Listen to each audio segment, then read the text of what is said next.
सबको नमस्कार। आज इस हॉल में भारत और ऑस्ट्रेलिया की बिजनेस पावर और बिजनेस एम्बिशन के दर्शन एक साथ हो रहे हैं। आप सबकी यहां उपस्थिति हमारे शेयर्ड कॉन्फिडेंस और शेयर्ड एस्पिरेशंस का प्रतीक है। आज दुनिया अनसर्टेनिटी, सप्लाई चेन डिसरप्शन और एनर्जी क्राइसिस के दौर से गुजर रही है। ऐसे समय में भारत और ऑस्ट्रेलिया का नेचुरल और ट्रस्टेड पार्टनर के रूप में आगे बढ़ना स्वाभाविक भी है और आवश्यक भी है। बीते वर्षों में हमने दोनों देशों की क्षमताओं के साथ भावी साझेदारी का एक मजबूत फ्रेमवर्क तैयार किया है। साल 2022 में रिकॉर्ड समय में किए गए एक्टा समझौते से हमारी आर्थिक साझेदारी और सशक्त हुई है।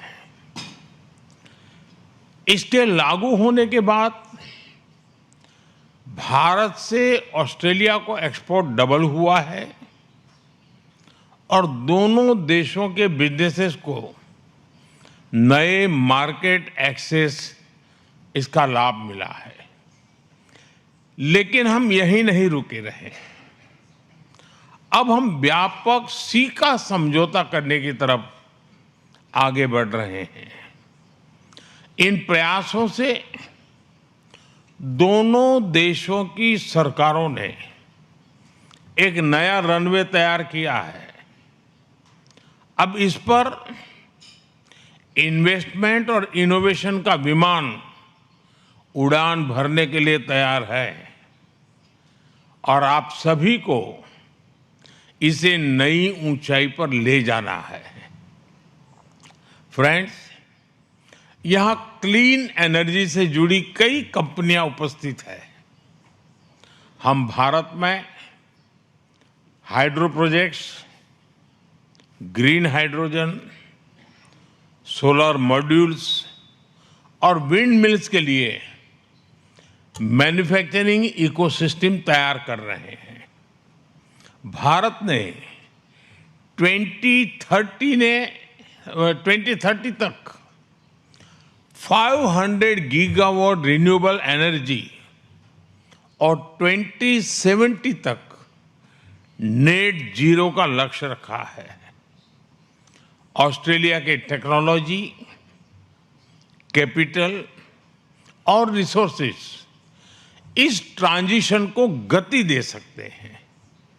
कुछ महीनों पहले भारत ने शांति एक्ट से न्यूक्लियर सेक्टर को प्राइवेट कंपनीज के लिए खोल दिया है। हमने 2047 तक 100 गीगावाट न्यूक्लियर एनर्जी का लक्ष्य रखा है। ऑस्ट्रेलिया के विशाल यूरेनियम रिजर्व्स भारत की न्यूक्लियर यात्रा से सीधे रूप से जुड़ते हैं। हमारे लिए इस क्षेत्र में सहयोग बढ़ाने के लिए हिस्टोरिक अपॉर्चुनिटीज हैं। भारत में पोर्ट, एयरपोर्ट, रोड, रेलवे और अर्बन इंफ्रास्ट्रक्चर में ऑस्ट्रेलिया के लॉन्ग टर्म इन्वेस्टर्स के लिए अनेक अनेक संभावनाएं हैं। आज भारत में नेशनल हाईवेज लगभग 34 किलोमीटर प्रतिदिन की गति से बन रहे हैं। हर दिन 8 किलोमीटर से अधिक रेलवे ट्रैक्स लगाए जा रहे हैं, यह स्केल, स्पीड और स्टेबिलिटी तीनों का संगम है। स्टील सेक्टर में हम पहले से मजबूत सहयोगी रहे हैं। भारत आज दुनिया का दूसरा सबसे बड़ा क्रूड स्टील प्रोड्यूसर है। हम मिलकर low carbon aluminium, green iron और क्लीन मैन्युफैक्चरिंग पर काम कर सकते हैं। एआई मिशन, क्वांटम मिशन और सेमीकंडक्टर प्रोग्राम के अंतर्गत भारत सरकार ने $10 बिलियन से ज्यादा का सपोर्ट दिया है।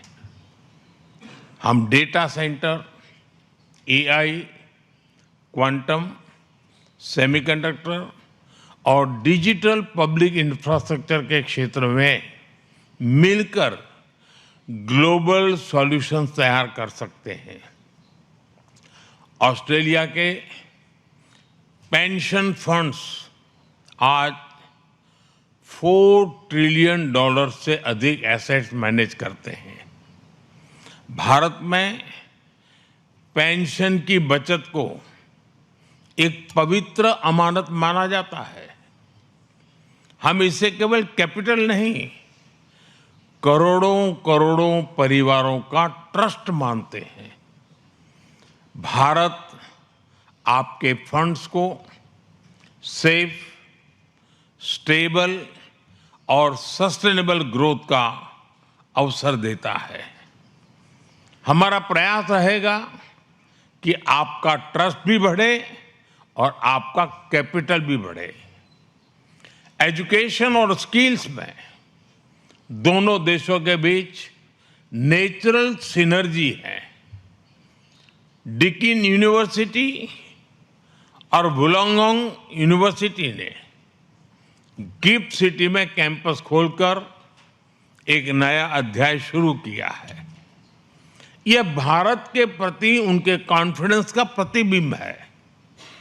हमारा साझा लक्ष्य होना चाहिए कि हम स्टूडेंट मोबिलिटी को टैलेंट पार्टनरशिप में बदले। फ्रेंड, इन सभी क्षेत्रों में आगे बढ़ने के लिए हमें एक और महत्वपूर्ण आयाम पर ध्यान देना होगा।